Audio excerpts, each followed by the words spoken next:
오늘 함께 나눌 말씀의 제목은 열 처녀의 비유입니다. 사순절 30일차 되는 날이고요. 하나님의 말씀은 25장 1절에서 13절의 말씀입니다. 어제 나눈 말씀의 연장선에 있는 말씀이죠. 마지막 때 어제 나눴지 않습니까? 오늘 나오는 이 비유는요, 실수를 범한 사람들이 등장해요. 미련한 5 처녀들, 이들이 실수를 범한 거예요. 결혼식장에 같이 있어서 신랑을 맞이하는 그 자리에 있는데 기름을 준비하지 못해서 그 잔치에 들어가지 못한 이 실수하는 이 여인에 대한 이야기를 오늘 하고 있다는 겁니다. 근데 이것은 실수로 기름을 안 가져온 것이 아니라 자기 나름대로 판단을 가지고 안 가져온 거예요. 거기 감이 있겠지 하면서 안 가져온 거예요. 근데 결과가 엄청나지 않았습니까?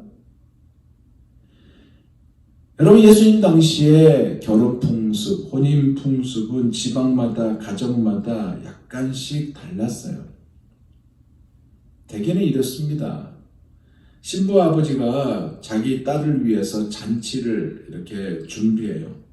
그래서 신부의 친구들을 초대합니다. 결혼식을 열어서 축하하도록 또 이어서 이제 결혼식이 열려서 이제 축하하도록 하지 않습니까? 근데 참 희한하게 신랑이 같이 있어야 되는데 그것이 아니고 캄캄한 밤중에 자기 친한 친구들과 함께 신부의 집으로 온다는 거예요. 그래서 신랑이 신부의 집에 도착할 때쯤 되면 한 사람이 대표로 신부의 집을 향해 가서 이제 신랑이 곧 도착한다고 외치며 알려줍니다. 마치 우리나라의 함사시오 하면서 집에 들어가는 그 모습이 연상이 됩니다. 그러면 신부의 들러리들은 신부를 집 안에 두고 밖으로 나가 신랑을 맞이합니다. 이 신부의 친구들인 들러리들은 횃불을 들고 나가서 신랑을 맞이하는데 신랑은 이 남자 그들의 가장 앞에 서서 집을 향해서 오는 거예요. 그림 그려지죠? 이때 횃불을 들지 않는 사람은 도둑 또는 강도라고 여겨지거나 아니면 이 기쁘고 즐거운 잔치에 방해를 놓으려고 온 사람이라고 여겨지게 된다는 겁니다. 신랑이 신부의 집에 들어서면 여러 절차를 거치는데 그 예식을 다 마치고 신부는 자기 들러리들과 함께 신랑의 집을 향해 가는 거예요. 이게 이제 결혼식이 끝나는 그 모습입니다. 오늘 본문의 비유는 이러한 문화적인 배경을 담고 있어요. 여기서 우리가 기억해야 할 것이 있습니다. 기억해야 할 것이 있어요. 예수님이 이 비유를 말씀하실 때에는 언제냐? 종말을 가르치고 계실 때였습니다.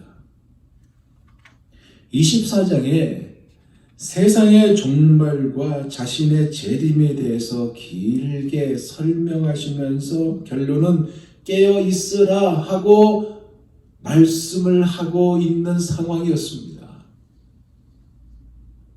그러면서 열처녀 비유에 대해서 말씀을 하셨거든요. 무엇을 담고 있는 것일까요? 참 흥미로운 것은 신랑이 도착하는 시간입니다.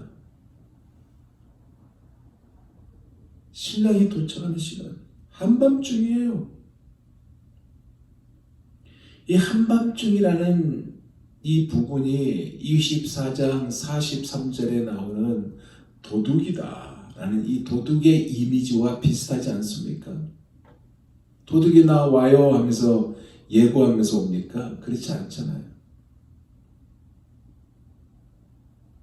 그리고 또 하나는 이 밤중에 기름을 파는 가게가 열려 있다는 겁니다.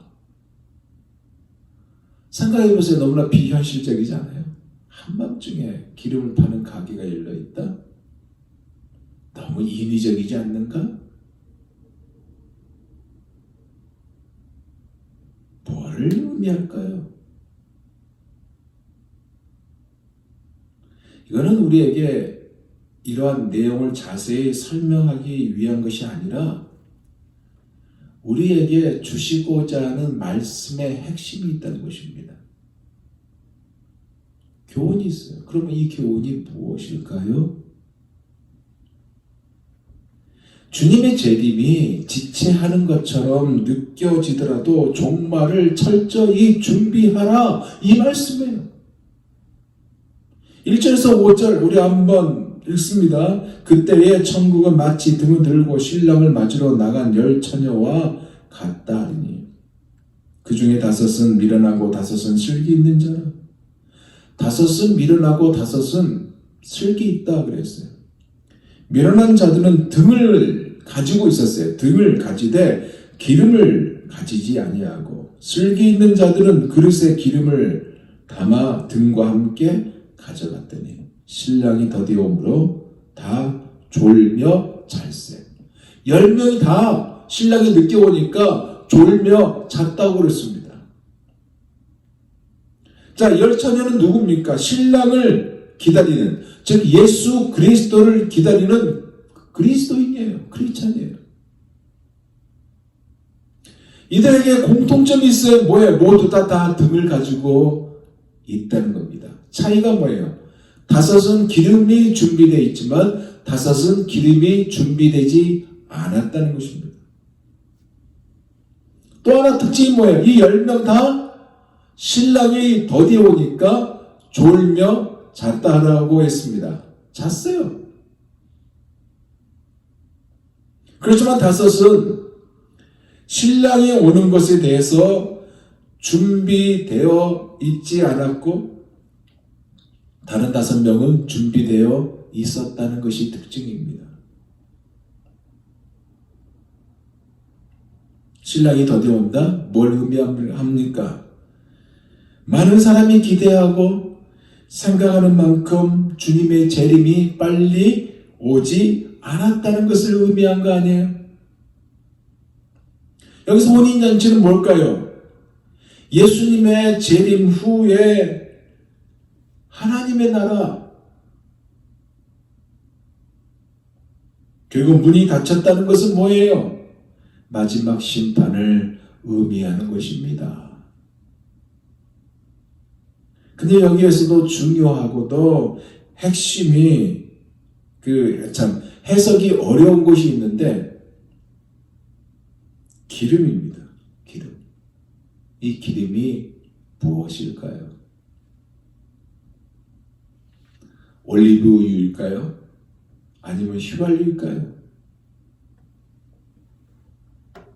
우리가 운전하고 이렇게 가다 보면 가스스테이션을 만나지 않습니까? 거기에는 기름이 늘 있어요. 그죠? 24시간 운영하는데 보면은 24시간 운영하는데 A46만 타고 가도 24시간 운영하지 않습니까? 늘 기름이 있어요.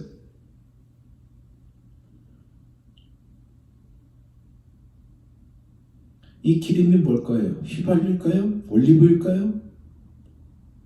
다양한 의견이 제시돼요. 이 기름에 대해서 학자들이.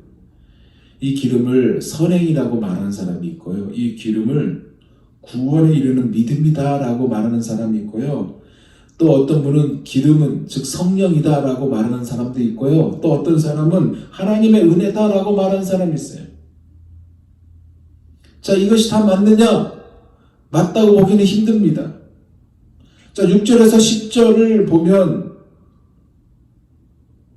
좀 더 접근하고 있습니다. 볼까요? 밤중에 소리가 나되 보라 신랑이로다 맞으러 나오라 하며 이에 그 처녀들이 다 일어나 등을 준비할세 미련한 자들이 슬기 있는 자들에게 이르되 우리 등불이 꺼져가니 너희 기름을 좀 나눠 달라 하거늘 슬기 있는 자들이 대답하여 이르되 우리와 너희가 쓰기가 다 부족할까 하노니 차라리 파는 자들에게 가서 너희 쓸 것을 사라 하니 그들이 사러 간 사이에 신랑이 오므로 준비하였던 자들은 함께 혼인잔치에 들어가고 문은 닫히니라.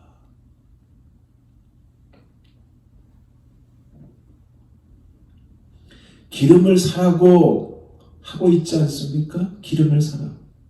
기름을 사라고 했기 때문에 뭐겠어요? 선행이나 믿음이나 성령이나 하나님의 은혜나 이게 다 살 수 있는 겁니까? 살 수 없는 거예요. 그러니까 거기에 해당되는 건 아니죠. 그러면 뭘까요? 근데 흥미로운 것은 이 기름이요. 잔치에 들어가느냐 못 들어가느냐, 하나님의 나라에 들어가느냐 못 들어가느냐, 심판의 기준이라는 것입니다. 기름이 준비되어 있으면 마지막 때에 대해서 준비가 된 것이고, 기름이 없으면 준비가 안 된 거예요. 그러니까 이 기름이 과연 뭐냐 이거예요.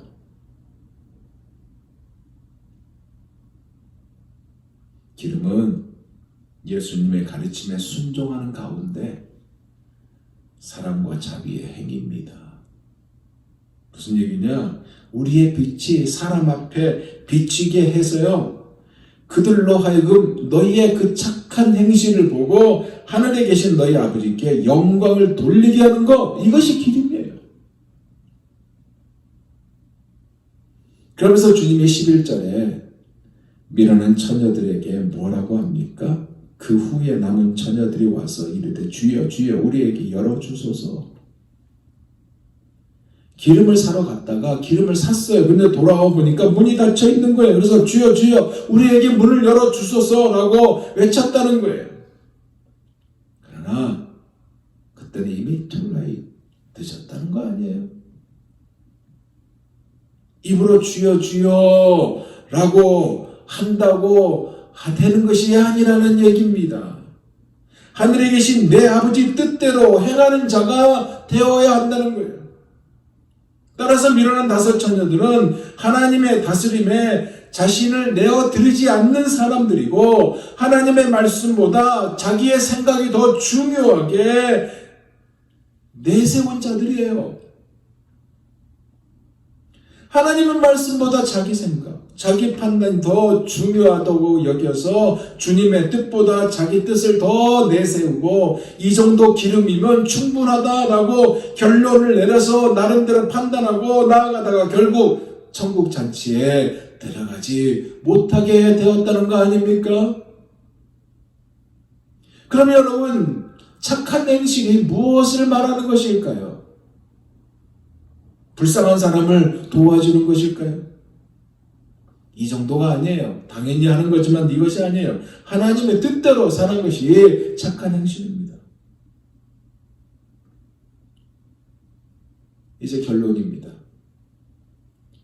오늘 본문이, 이 비유가 우리에게 주는 교훈이 무엇일까요? 주님의 재림에 대해서 언제나 준비되어 있어야 한다는 것을 말씀하고 있습니다. 깨어 있어야 된다.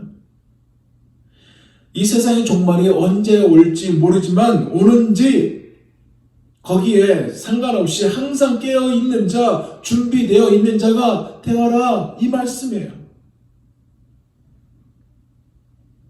준비하기에는 너무 늦은 때, 그 때를 만들지 말라는 거예요. 여러분, 이 때는 분명히 옵니다. 준비하는 것이 불가능한 때가 반드시 와요. 마지막 때요, 반드시 옵니다. 이 말씀 결코 변하지 않습니다. 올라가신 그대로 다시 오십니다, 우리 주님이. 그래서 항상 준비해야 됩니다. 어떻게 준비할까요? 하나님을 사랑하는 겁니다. 그 사랑 때문에 이웃을 사랑하며 섬기는 삶을 사는 것입니다. 그래서 우리의 착한 행실을 보고 그들이 하나님 아버지께 영광을 돌리게 하는 것. 그리고 아직 주님을 모르는 우리 주위의 사람들에게 주님께로 인도하는 것입니다. 이 주인공이 다 되시기를 예수 그리스도 이름으로 축원드립니다.